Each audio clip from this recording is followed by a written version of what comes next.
Hi, Mustangs. Miss Jones here. And I want to read a story called The Bears in the Bed and the Great Big Storm. Now, the author is Paul Bright, and the illustrator is Jane Chapman. And some of you may recognize these illustrations because Jane Chapman has drawn the pictures for many, many stories.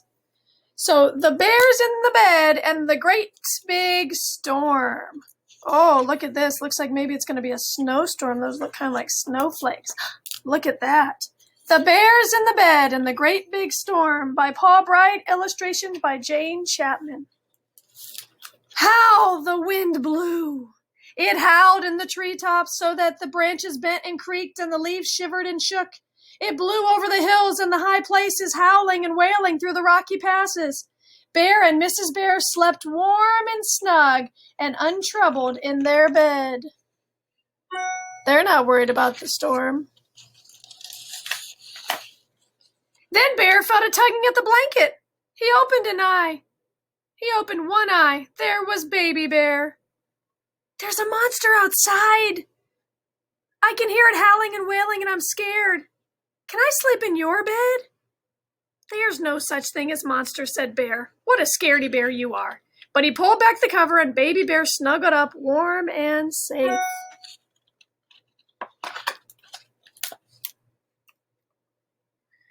How the thunder crashed!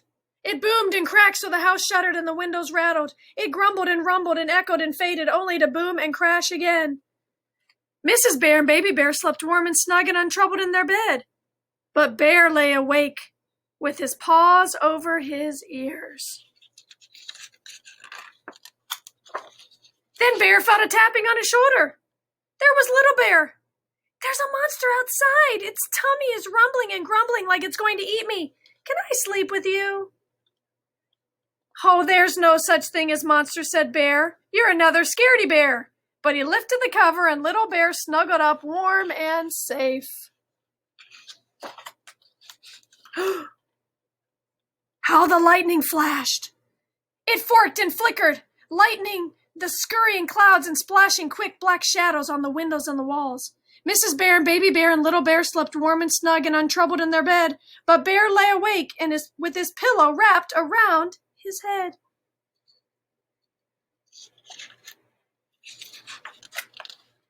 Then Bear felt a tap on his nose. It was young Bear. There's a monster outside. It has huge twisted horns and it's making shadows on my wall. Can I come sleep in your bed? There's no such thing as monsters, cried Bear. But he let young Bear climb into bed where he snuggled up warm and safe.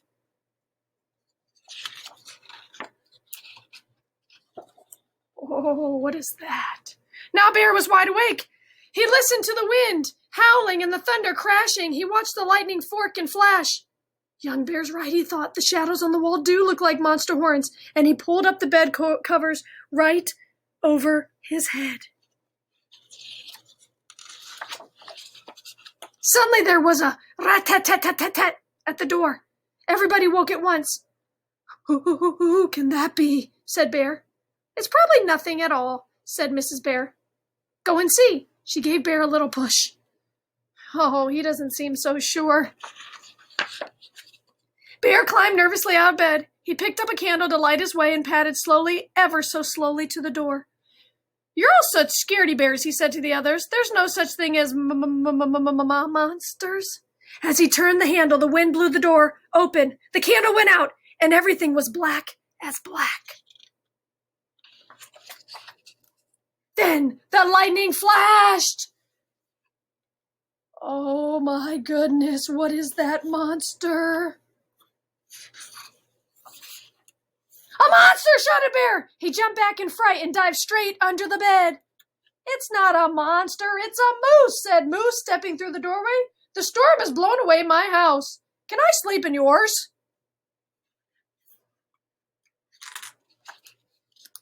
Bear peered out from under the bed. Baby Bear and Little Bear and Young Bear laughed and laughed and laughed. What a scaredy bear you are, they said. Don't you know? There's no such thing as monsters. And that's the end of the story. All right, Mustangs, I hope you enjoyed The Bears in the Bed and the Great Big Storm. Until next time, take care.